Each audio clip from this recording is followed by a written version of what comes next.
nama saya Atika Dafriani Lubis. Perkenalkan, nama saya Ayu Deningsi. Perkenalkan, nama saya Daniel Pasaribu. Perkenalkan, nama saya Didi Negeri Padang. Perkenalkan, nama saya Fetri Sakina Rangkuti. Perkenalkan, nama saya Putri Sadania Simanjong. Nama saya Cynthia. Nama saya Josephine Edwina. Di sini saya dan teman-teman saya akan menjelaskan tentang 8 peran bimbingan dan konseling di tengah pandemi COVID-19 ini. Pertama, mengedukasi siswa dengan layanan informasi. Pada masa pandemi ini, peran guru bimbingan dan konseling sangat penting dalam mengedukasi siswa dengan layanan informasi. Karena pada hakikatnya, bimbingan dan konseling itu tujuannya tidak hanya menghadapi masalah-masalah yang ada dalam pembelajaran pada pandemi COVID-19 ini, melainkan juga memberi informasi-informasi yang terkait atau yang dibutuhkan oleh peserta didik dalam pendidikannya. Layanan informasi dapat diselenggarakan secara langsung dan terbuka oleh pembimbing atau konselor kepada seluruh siswa. Beberapa strategi yang biasa digunakan untuk layanan informasi yaitu 1. Melalui ceramah, diskusi, dan tanya jawab. Kedua, melalui media.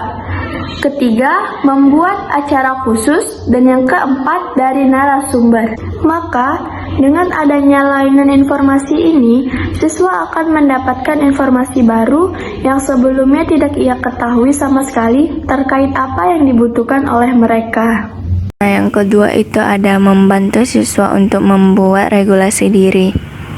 Regulasi diri merupakan kemampuan individu untuk mempertahankan komitmennya terhadap suatu tujuan selama periode waktu tertentu, khususnya pada saat tidak adanya insentif yang berasal dari luar diri.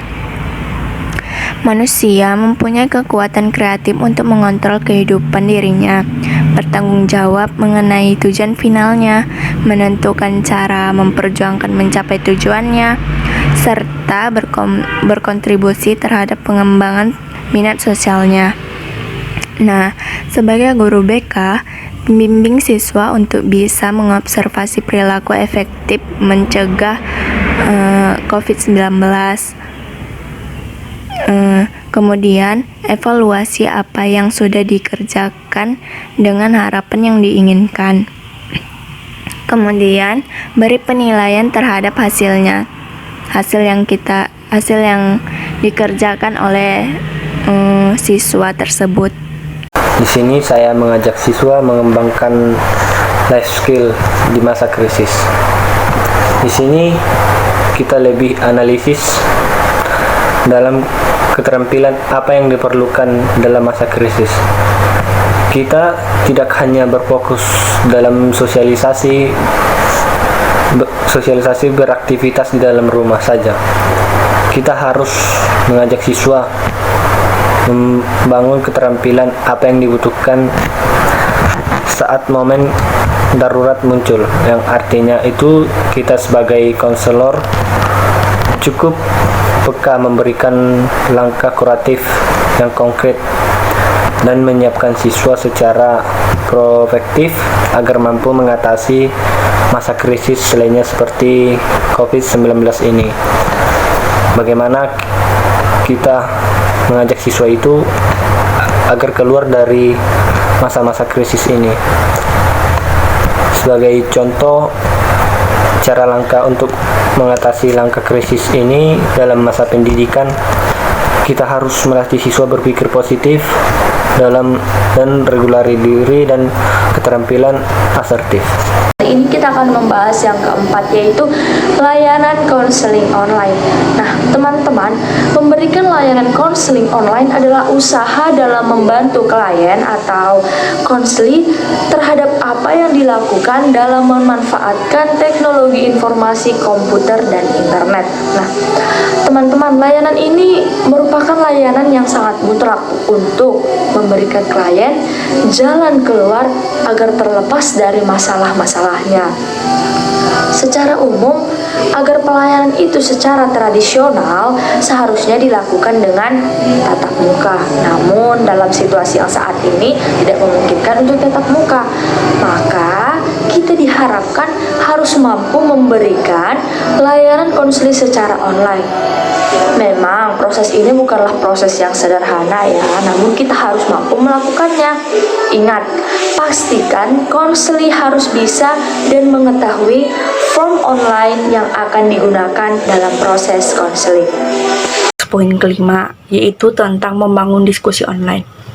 Kegiatan informatif satu arah yang dilakukan terus-menerus dalam situasi COVID-19 mampu menimbulkan kejenuhan, seperti daya tahan menyimak. Daya tahan menyimak menurun ketika mereka tidak dilibatkan atau dilakukan untuk berinteraksi aktif. Mulai berikan layanan informasi yang bisa memicu diskusi online seperti mempresentasikan ide-ide mereka, dan juga mengajukan gagasan-gagasan dan juga menceritakan pengalaman-pengalaman mereka. Nah, ketika sudah memberikan seperti itu, maka eksistensinya di kelas akan terbangun kembali, layaknya berada di situasi normal, tanpa physical distancing. Nah, memberi ruang pada mereka merupakan kunci membina hubungan baik dengan mereka dan mengisi hari-harinya agar produktif. Dan untuk yang keenam, yaitu membuat kuis dan game interaktif.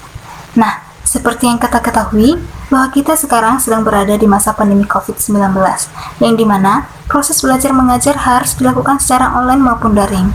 Nah, pembelajaran yang dilakukan secara online maupun daring akan sangat menjadi kurang efektif. Oleh karena itulah seorang pengajar pada kesempatan ini dituntut untuk menjadi seseorang yang kreatif dalam bidangnya. Salah satunya dengan cara membuat kuis dan game interaktif. Hal ini akan menjadi sebuah tantangan bagi seseorang klien maupun seorang siswa dalam berkembang.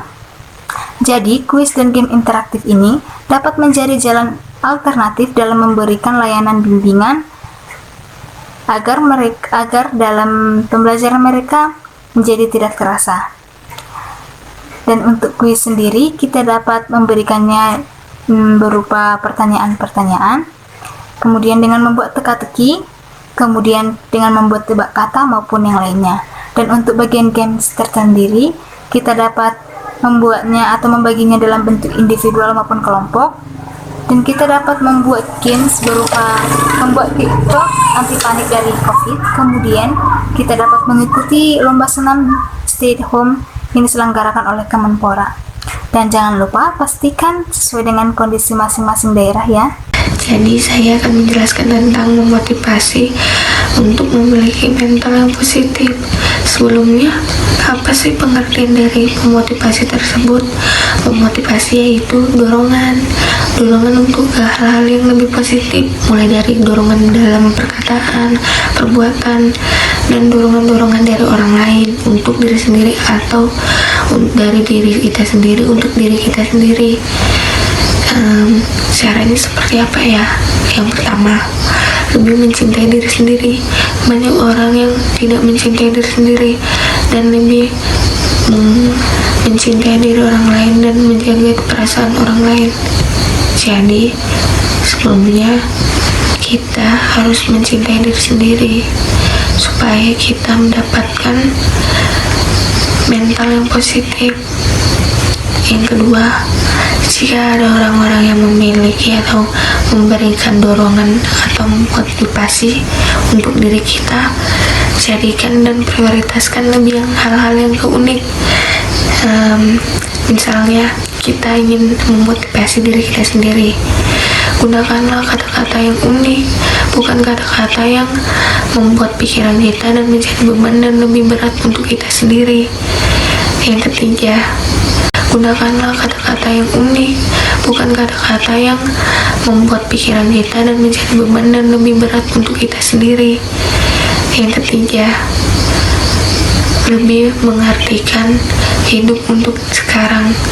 Jadi banyak orang yang terjebak dalam pengalaman-pengalaman pada masa lampau dan lebih memikirkan masa depan sampai terlupakan untuk masa sekarang, padahal kita hidup di masa sekarang. Dan pikirkanlah mental positif itu dan pikirkanlah motivasi seperti apa untuk hidup di masa sekarang. Yang terakhir yaitu yang ke-8, mengajak siswa dalam merumuskan masa depannya. Kegiatan ini dapat dimanfaatkan dengan merumuskan apa yang menjadi tujuan hidup siswa, baik jangka pendek maupun jangka panjang, agar siswa mampu menata kembali termasuk langkah nyata mereka untuk mencapai tujuan tersebut. Di masa pandemi seperti ini, banyak sekali waktu luang untuk merefleksikan kembali target-target mereka. Maka dari itu, peran guru BK sangat penting dalam mengajak siswa untuk merumuskan masa depan mereka. Ada 5 langkah yang dapat membantu siswa dalam merumuskan masa depannya, yaitu yang pertama, menyusun visi atau tujuan hidup siswa mulai sekarang yang bisa berawal dari impian. Yang kedua, mulai mengenali diri. Jangan fokus pada kelemahan, pasti terus pada kekuatan. Yang ketiga, fokus dan tingkatkan terus keterampilan yang dikuasai. Yang keempat, review pencapaian pada masa lalu. Pacu bidang yang sudah berhasil, jangan fokus pada kegagalan. Yang kelima, ikuti passion, karena passion akan menunjang keterampilan sehingga bisa menjadi profesional dalam bekerja. Guru BK memiliki peran penting dalam menunjang proses pembelajaran di saat PJJ. Memotivasi ataupun memberikan penguatan kepada siswa merupakan hal utama yang harus dilakukan. Keterbatasan pengetahuan dan kemampuan menjadi salah satu alasan turunnya motivasi belajar siswa. Selain itu, cara belajar yang berubah dari yang tatap muka ke video pembelajaran juga menjadi penyebab tambahan dari rendahnya motivasi belajar mereka. Maka dari itu, pada situasi seperti ini, peran guru BK sangat diperlukan. Sekian dari kelompok kami. Semoga apa yang kami jelaskan dapat memberikan manfaat dan pengetahuan yang baru kepada semuanya. Terima kasih.